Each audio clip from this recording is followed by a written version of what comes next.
There are toys, and then there are freak-out-worthy toys. Toys that get big reactions like, OMG, no way! Or, best present ever! Or, it's what I've always wanted. For those toys, you need Walmart. They've got exclusives from major brands like Disney, Barbie, and Adventure Force that you can't find anywhere else. Toys that make kids jump for joy. Thank you. And make you a hero for giving them. Shop hundreds of exclusive toys. Yes! Welcome to your Walmart. This Steve Jones Show podcast is now loading. The Steve Jones Show podcast is presented by Sunbury Motor Company, Purdy Insurance, Brewers Outlet, and NIL Game Changers.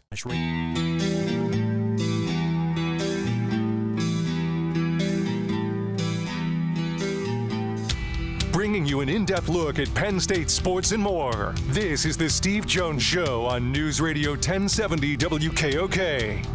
The Steve Jones Show is presented by Purdy Insurance, Brewers Outlet, and Sunbury Motor Company. Now from the Sunbury Motor Studio, here's Steve Jones. This half hour being brought to you by Brewers Outlet, Reagan Street in Sunbury, the beverage supermarket. Imports domestics microbrews, the best selection of beer anywhere. Wine coolers, water, soft drinks, lots and lots of snacks. They roast their peanuts fresh and hot every day. 6 great flavors of slushies. Pickle bar, led by the personal favorites, the barrels and the dills. Indeed, second to none. All at Brewers Outlet, Reagan Street in Sunbury, the beverage supermarket. And from StateCollege.com, Mike Poorman, always doing great work. Mike, welcome. Well, you can't beat a place that roasts its own peanuts, right? Man, that's awesome. No. They flat out get it done. You want a one-stop shopping for your tailgate, they get it done. No doubt. Okay, so they win 35-6 on Saturday night, and they scored touchdowns on every drive in the first half. Mike, what was your thoughts on the overall performance?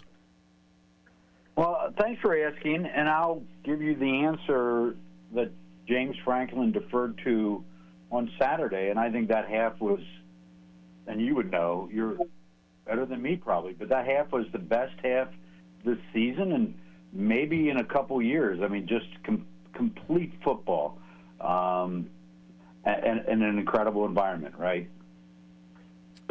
Yeah, let me ask you about that for a second. Awesome environment. Crowd was listed at 110, 223. But what was your thought? And you can't do anything about it now. You really couldn't do anything about it then. But the fact that he got put on Peacock instead of being on an over-the-air national broadcast. Well, I got to tell you, I thought you were going to go this direction. I was surprised, and I'll get to your question in a second. I thought you were going to ask this one. I was surprised everyone showed up, everyone stayed, everyone was so invested in the game after – a little bit of a hangover, Ohio State, and a couple quasi-wideouts, and you interact with students a ton. Some of them had said they're not sure they were into the wideout, but I was surprised how much of a, on-brand wideout that was and how much folks were into it. As far as Peacock, you can't cash the checks without doing what they tell you to do. I guess that's my answer. Well, no offense to Peacock, but Bowling Green and Kent State were made for Peacock, not this. See, and I think that to me that's a bad judgment call by the Big Ten. Well, when you're signing contracts over $1 billion for TV coverage, they're not paying for what you want. They're paying for what they want. Oh, I know. They're trying to drive subscriptions to Peacock. I got that part. Just like the Dolphins and the Chiefs playoff game last January was done to drive people to get subscriptions to Peacock. But, Mike, I've done this a long time. And in media, what are you trying to do in media? You're trying to get, quote, either as many eyeballs to read what you write. You're trying to get as many eyeballs to see what you're presenting. This doesn't do that. Oh, absolutely, and this is a sidebar of it. So right before kickoff, I get a notice from Peacock that says that a user has signed into your Peacock subscription in New York, New York. I text my daughter, a 2019 Penn State grad. I go, are you using my Peacock subscription? And she emails back a little smiley face. Yeah, is that okay? So Peacock didn't get any money out of her either. When you got Peacock, did you get it for the Olympics Peacock, and didn't drop it? Them all, but there was money for her and her boyfriend, who's a Penn State grad.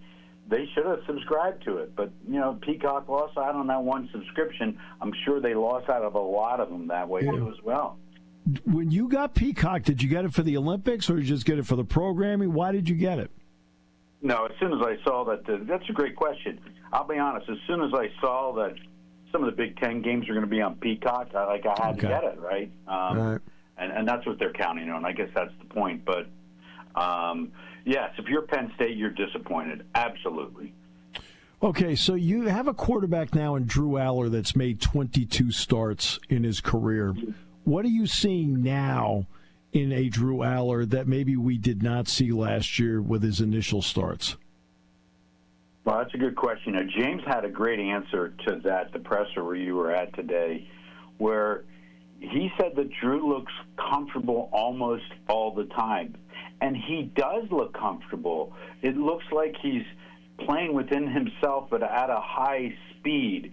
And when he takes off, and James kind of said at the beginning of the year, you saw this, I'm sure, from a lot of practices, he is more mobile than folks had expected. But I think that goes to his comfort level and his confidence. And I think probably those two things more than anything else. I'm not a super mechanics guy, but I think, the intangibles, comfort level with the offense, with who he is, his decision-making, and then his confidence to pull it down, his confidence on when to thread it, his confidence to yell at guys on the sidelines. I love that stuff. I think those are the biggest differences in Drew Allar that we're seeing, and the team is responding. It's a team that from a year ago ended up losing 3 NFL draft picks, and a 5th-round pick, a 4th-round pick, and Olu was a 1st-round pick. Yet the offensive line at least seems to be playing better. A, do you think they're playing better, and if so, why? Yeah, they do seem to be playing better. I think I think a little bit of the comfort level. I mean, they've been with Troutwine most of them, not Nick Dawkins, so I think since year 17 at Penn State, although I love Nick. He's the epitome of student-athletes. But they're comfortable with Troutwine. And also, when you look at those losses, here's something no one else is talking about. But your pal and mine, Landon Tangwell, he would be a senior right now. And he was starting as a sophomore.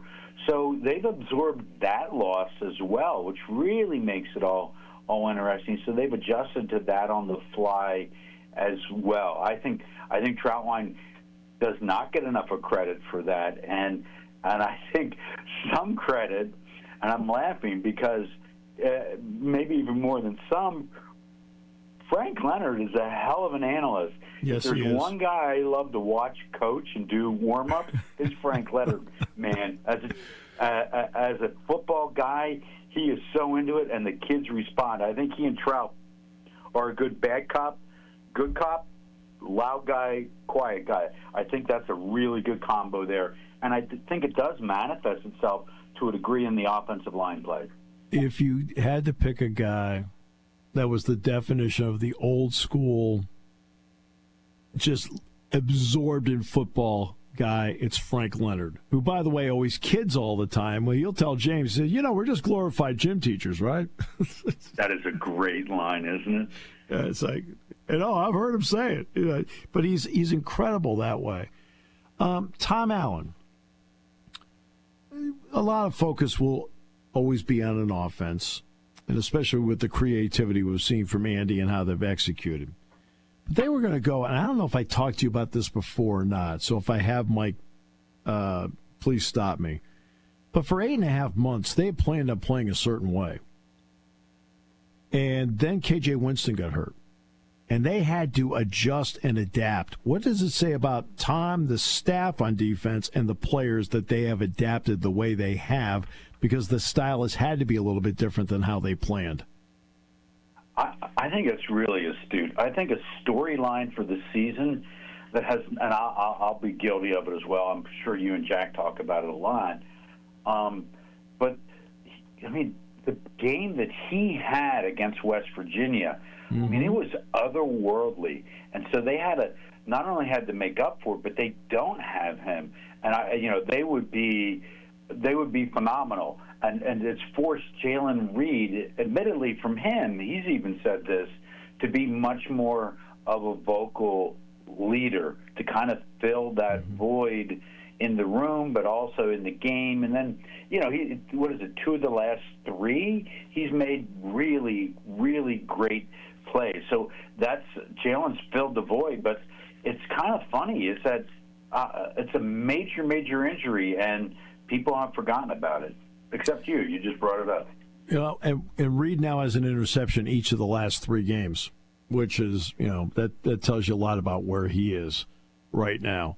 A young player like Zion Tracy, we saw the interception return for a touchdown against Ohio State. But then I go back to the USC game and how he's playing. What are we seeing from him right now, in your opinion, that has helped make that secondary better? It's kind of that comfort level, but it's easier for someone like me to appreciate his speed and agility as a punt returner, but that also translates whether it's that pick six or translates what he's able to do, turn on a dime in the secondary, really have that top level quickness. I think his ability as I don't want to say it's natural athlete, but some of those natural speed and quickness skills in combination have added a great deal back there. Well, in fact, it's only my opinion, the single most impressive play he made in the game was a play that went nowhere. That was the line drive fair catch that he made as a punt returner, because that to me showed judgment that I can get to it and I don't need the ball hitting the ground. That showed me something in terms of him growing as a player back there. Well, that's a great point. And also, Caden Saunders was not a returner when it comes to churning out big yards, but he was, as Franklin likes to say, he was a real steady Eddie. So there's another guy who's been lost, and they've gone on and no one has said, hey, Saunders, who's really a machine for fielding punts, is not back there. So it's really interesting. Probably Saunders' best skill was making that catch, is the one that you point out that Tracy has stepped in and filled. All right, so we're at the point of the season now where I think Max Granville still has to sit out one more game. There's a couple of other guys that are in that camp. Quentin Martin would have to sit out one more game. But a guy like Corey Smith, he can play the rest of the season if need be, as an example. Everybody finally got a chance to see Corey Smith carry the football on Saturday night in the fourth quarter. What were your thoughts watching that young man? God, I thought he was going to score. I mean, it was crazy. It's I got to tell you, I flashed ahead, and this could be it for this season for Singleton and Allen. And they're not missing a beat. I mean, that was a crazy good run. And I know Franklin today applauded his first carry, not that one, but it was it was electric, and it was literally an explosive play.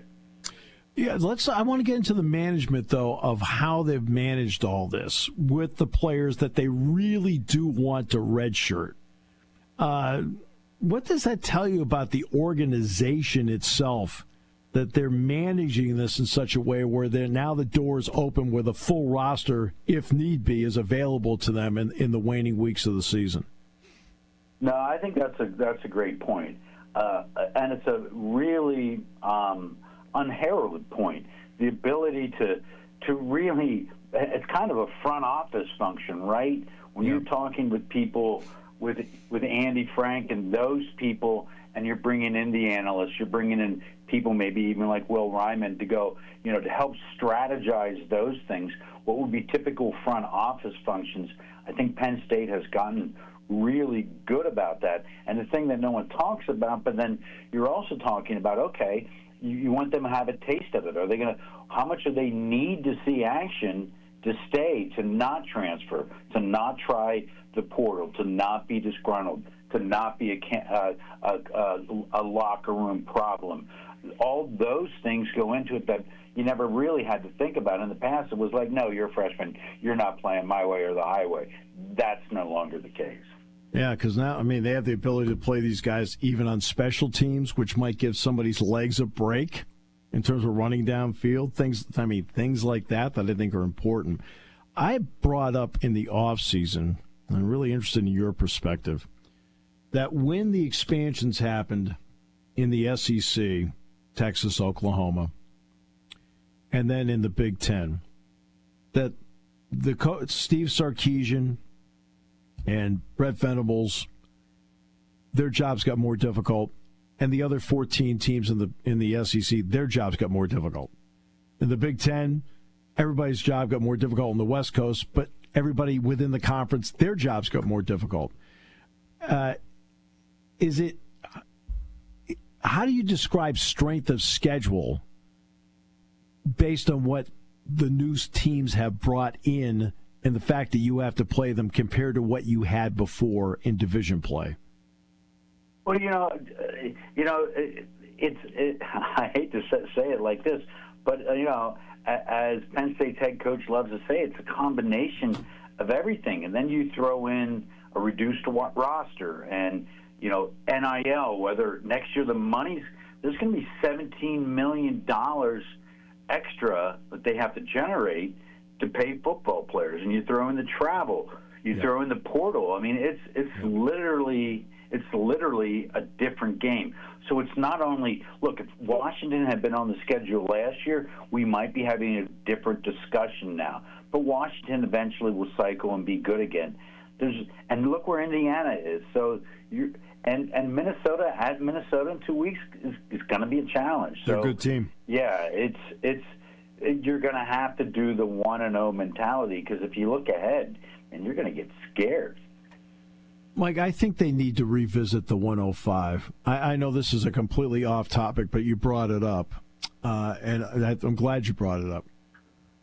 I don't mind if it's 105 with scholarships, but I think they have to give everybody a developmental program which still allows walk-ons and put a number on it, 15 guys, all right, that just want to walk on and be a part of your practice squad or whatever. I think they've got to somehow revisit that in some way, and I don't know if they have the ability to do it or not. Well, I think you're right, and my take is your reasons are sound, and one or two of my reasons, honestly, walk-ons are great stories. Walk-on bring in the true student athletes. Walk-ons continue what big-time sports are all about.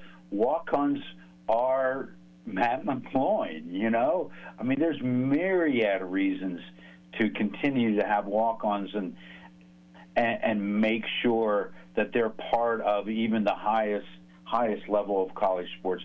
I think for all of those reasons, and I think eventually, Carl Nassib was a walk-on, right? Yeah. So you yes, have he was. Walk-ons who are on the board of trustees. I think that's kind of cool too. Right. No, exactly. But in order to properly run a football practice, you need 120 players, and that's something I remember when somebody was complaining. I think it was actually Renee Portland was complaining about the number of scholarships football had. And she wasn't saying, she wasn't saying anything about, the number. But there was a complaint about it. It was like, you actually need 120 guys to have a proper football practice. And I think there has to be some understanding somewhere, Mike, from people who do the job for a living to tell the people in Indianapolis who administer these ideas that there's a right way and a wrong way to do it, and capping it at 105 is not the right way. Well, this is interesting you invoked Renee's name, because even the women's basketball team, they still have, and I have one of them in class. He's a fabulous student. Yeah. One of them, they still have male practice players for any number of reasons, but punt. That's also, especially basketball, right? You're a basketball guy, too. You need those practice players. Right. That's just the way it is.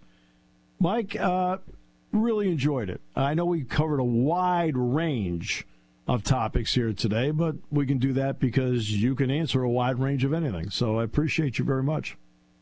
Well, thanks, buddy. It's always great to talk to you, Steve. Mike Poorman, statecollege.com. Great to talk with him on the show today. And this half hour is brought to you by Brewers Outlet, Reagan Street in Sunbury. The beverage supermarket imports domestics microbrews, the best selection of beer anywhere.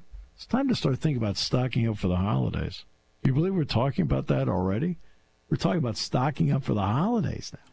How about that?